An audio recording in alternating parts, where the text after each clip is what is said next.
سنة 1976 وسط دوامة الحرب الأهلية في لبنان، دخل الجيش السوري الأراضي اللبنانية رسميا. سوريا قالت إنها جاية تحط السلام وتمنع الفوضى، لكن وجودها المؤقت تحول لجحيم.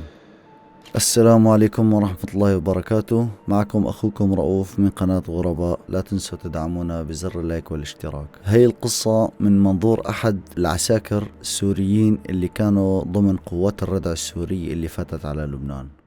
كنت وقتها شاب عمره 19، لسه طالع من البيت وما معي غير بدلة الجيش وباكيت دخان والبطاقة العسكرية. ما كنت بحب الحرب ولا بحب السلاح، بس كنت مجبور، واللي مثلي بيعرف انه الامر العسكري ما بيسأل رأي حدا. دخلنا على الاراضي اللبنانية باخر الليل، الجو كئيب والطرقات فاضي، كأن المدينة عم تتنفس بخوف. وصلنا على حاجز بمنطقة بين الجبل والنهر. قائدنا كان نقيب اسمه أبو صابر، عصبي وما بيضحك، ونظراته بتخليك توقف بدون ما تحس.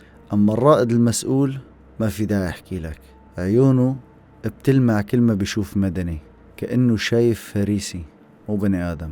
أنا كنت واقف بالنص، لاني قادر أكون معهم ولا قادر أكون ضدهم، بس مجبور أمشي لأنه المخالف بيختفي بدون ورق. هي شغلي كنت سامع عنها قبل ما نوصل، وهي حقيقة وثقتها منظمات حقوقية عن الاعتقالات بلا أوامر رسمية.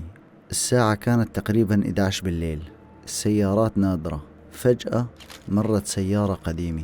أبو صابر فورا صار يصرخ: وقف مشان ما رشك انتي واللي بالسيارة معك. وقفت السيارة فورا، نزل منها رجال كبير بالعمر ومرته وصبي عمره يمكن 13 سنة وبنت صغيرة ماسكة دفتر رسومات.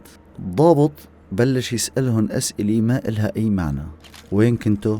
مع مين حكيتوا؟ ليش طفيتوا ضوء السيارة قبل المنعطف؟ الرجال قال بخوف: سيدي كنا راجعين من زيارة وبنتي تعبانة، بدنا نروح على البيت. بس أبو صابر كان مزاجه معكر شوي. هون صار شي ما توقعته بحياتي. الرائد شد الصبي من ايده وبلش يفتش السيارة.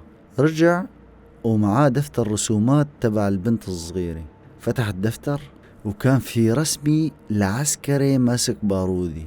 الرائد ابتسم ابتسامة خبيثة وطلع على الأهل وأشر على الرسمي وقال: شايفينه؟ بنتكن عم ترسم مواقع وحواجز، معناها عم تتجسس لمين تابعين ومين اللي باعتكن، وهذا السيناريو كله. الأب قرب وهو عم يرجف، قال له: سيدي هي بنت صغيرة ورسمي من خيالها. بس الضابط ضرب الأب بكعب البارودي والبنت صارت تبكي. بهي اللحظة دخلنا بمرحلة الرعب الحقيقي. سحبوهم كلهم على جنب الطريق. أبو صابر قال للرجال: يا إما بتعطيني معلومات يا منعلمك كيف الرجال بتعترف. الرائد أخذ الأم والبنت لخيمة مهجورة جنب النهر، وأنا كنت واقف ميت من جوا وحاسس روحي عم تطلع، بس ما قدرت أعمل شي، لأن أي حركة ممكن تخليني أنا المختفي الجاي. والقصص اللي كنت اسمعها عن المختفين القسريين كانت تكفي تخلي الواحد يسكت على جرحه. بعد شوي سمعنا صوت صراخ مكتوم من الخيمة. الصبي ركض ليلحق أمه، بس الرائد رفسه برجله رفسي وقعه على الأرض. أنا قربت خطوة، بس أبو صابر وقف قدامي وقال: رجع لمكانك فورا، بدك توقع حالك وتوقعنا معك يا حيوان. رجعت لورا بس قلبي ما رجع.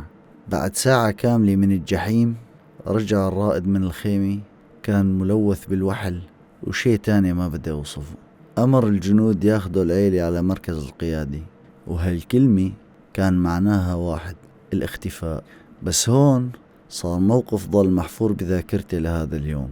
البنت الصغيرة صارت تبكي وتصرخ ومسكت ايد امها وصارت تقلها: ماما ما بدي روح معهن، خليني هون، المرة الجاي برسم شجرة ما برسم عساكر. الرائد عصب وصاح: خدوهن من هون. أنا بدون ما أفكر حطيت جسمي قدام البنت، قلت له: سيدي دقيقة، البنت ما عملت شي، هي مجرد رسمي. أبو صابر قرب علي وقال: عم تتدخلوا لك؟ قلت له: سيدي هالشي راح يعمل مشكلة، هالشي راح يعمل مشكلة كتير كبيرة فوق راسنا كلياتنا.